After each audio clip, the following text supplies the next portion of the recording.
The Samsung Galaxy Watch 7. I have been having so much fun testing out different smart wearables lately, and this one I just bought last year when it came out in July. The 40mm version is $299.99, while the 44mm version is $329.99 currently. Get it cheaper with some excellent trade-in deals from Samsung's website. Now, this is the latest iteration of Samsung's smartwatch lineup, and while it is not a massive upgrade from the previous year, it does have a few upgrades, mainly courtesy of Galaxy AI. Yay! So is it worth the price, or should you hold on to your Galaxy Watch 6? Let's go ahead and find out. Inside this super cute box, you get the watch itself. You also get a magnetic black charging cable and a quick start guide, pretty standard stuff. You also get this fabric one-click band, but you can upgrade to other compatible bands as well. I actually bought this more sporty band from Samsung, but I found that this piece is way too long. It just kind of flops around when I put it on my tiny wrist,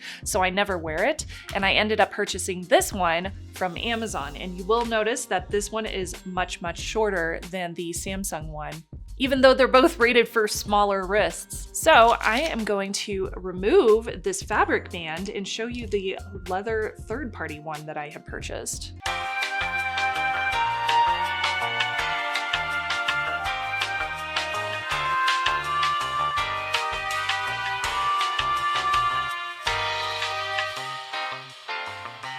Oh, that is so much better. So the 40mm version that I have here of the smartwatch, this one weighs just 28.8 grams, so it is super lightweight.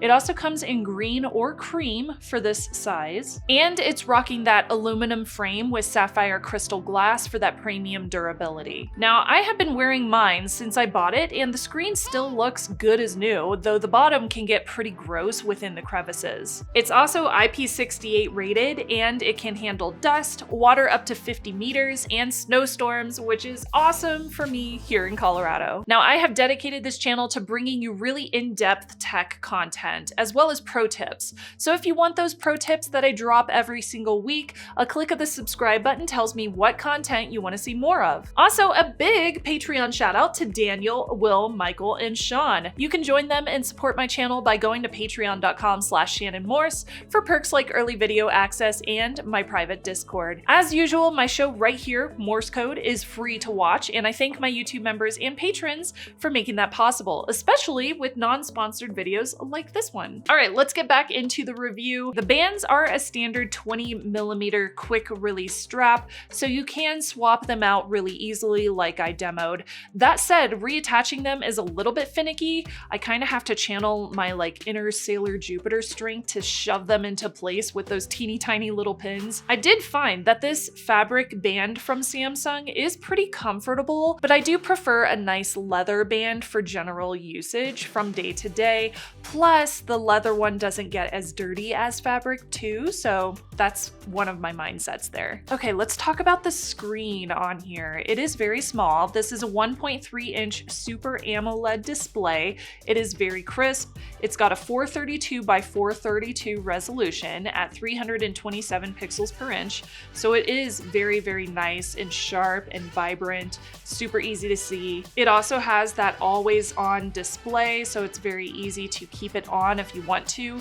Brightness is not an issue outdoors, so checking notifications in direct sunlight or tracking a hike is not going to be a problem. But you will notice something very quickly. It's these bezels, those big black noticeable bezels. Those are pretty thick. It would be nice if this black border around here was thinner and we had a little bit more screen real estate on the edges. It's even more noticeable with this smaller form factor, this 40mm size. I feel like us tiny wristed people sometimes have to use a magnifying glass to see our watch faces because the watch face is so small at that point. But in terms of the overall size of the 40mm version, it is perfectly sized for my little wrists. I like how lightweight it is, and I like that the bands are sized correctly. It doesn't feel like a burden to wear, rather it feels like a piece of my wardrobe, just like my wedding ring or my Galaxy ring is. The bezels just are too big. Now you probably already noticed that there are two different buttons on here. The one on the top brings you to your home screen. You can also double tap it to open the last app you had open, or you can press and hold for your assistant. This one at the bottom is called the back button, and this one lets you go back a page.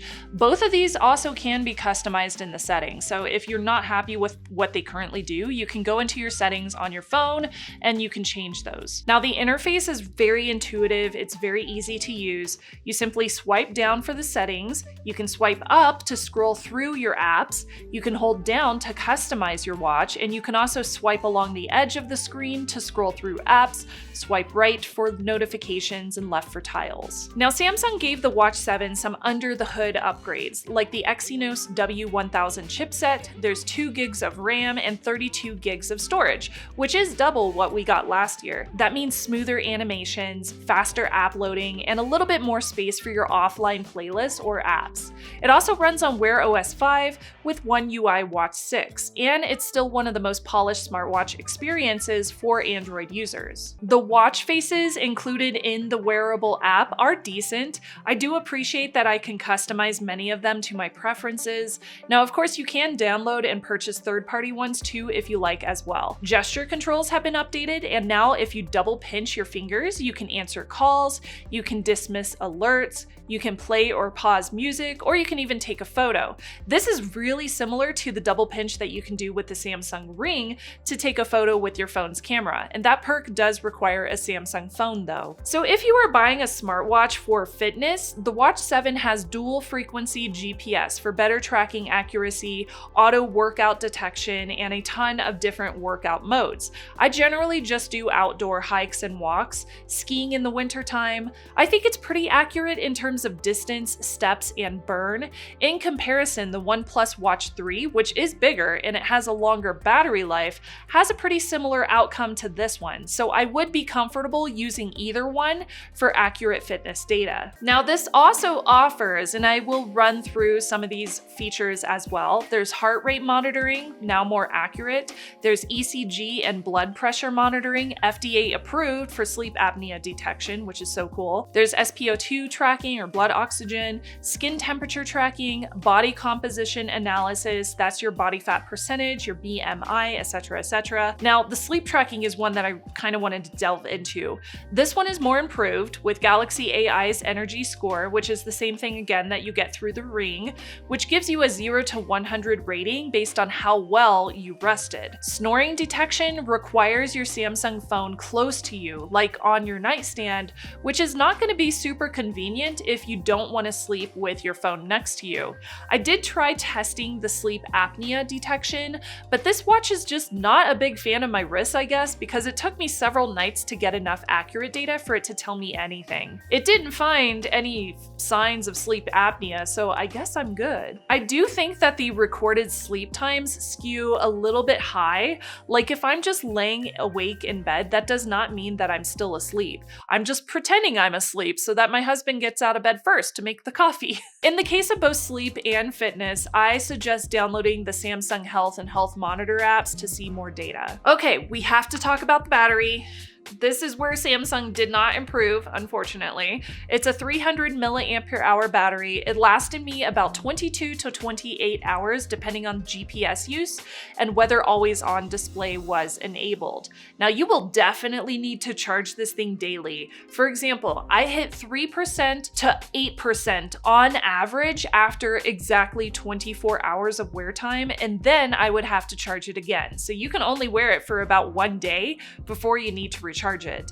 Meanwhile, the OnePlus Watch 3, which I recently had on the channel as well, that can last like 5 days. So if battery life is a concern, you might want to look elsewhere if you don't mind a larger size, because that OnePlus Watch 3 is kind of a monster beast on my wrist. But at least the charging is 10 watts wireless. That's pretty quick. That will take you about 88 minutes to go from 1% up to 100%. And that is for the Watch 7. Now in terms of connection, we have Bluetooth Bluetooth 5.3, NFC for payment so you can tap to pay. You have Wi-Fi, LTE is optional. There's also GPS L1 and L5 for precise tracking, and Find My Watch is also included. So the Galaxy Watch 7 I think is one of the best ones out there for Wear OS. It's a smartwatch for health tracking, sleep insights, and overall performance, especially if you are in the Samsung ecosystem. That makes it very easy to use this, but the battery life is a pretty major letdown, and AI features feel complimentary. They don't necessarily end up being the